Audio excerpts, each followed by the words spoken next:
જોઈએ તો પાકિસ્તાનને જવાબ આપવા ભારતે તૈયારી કરી લીધી છે, ત્યારે ગંગા એક્સપ્રેસ વે પર વાયુસેનાએ પોતાના શૌર્યનું પ્રદર્શન કર્યું છે।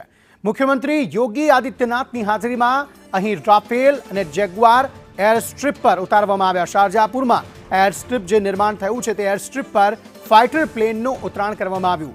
શારજાહપુરમાં એક્સપ્રેસ વે પર 3.5 કિલોમીટરનો રનવે જે છે તે તૈયાર કરાયો છે અને આ યુદ્ધ કે આપત્તિના સમયમાં આ એર સ્ટ્રીપનો ઉપયોગ થઈ શકશે, ત્યારે ફાઇટર પ્લેન દિવસ અને રાત બંને સમયે અહીં લેન્ડ કરી શકશે। શારજાહપુરમાં બનેલી એર સ્ટ્રીપ દેશની પહેલી એર સ્ટ્રીપ બની છે। એર સ્ટ્રીપ પર ફાઇટર પ્લેન પણ અહીં રિહર્સલ કરી શકશે।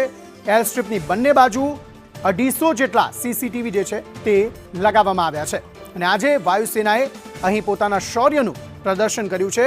મુખ્યમંત્રી યોગી આદિત્યનાથની હાજરીમાં વાયુસેનાના લડાકુ વિમાનોએ અહીં ઉતરાણ કર્યું છે। મુખ્યમંત્રી યોગી આદિત્યનાથે વાયુસેનાના શૌર્યને બિરદાવ્યો છે। શારજાહપુરમાં એર સ્ટ્રીપ પર ફાઇટર પ્લેને આ રીતે ઉતરાણ કર્યું છે।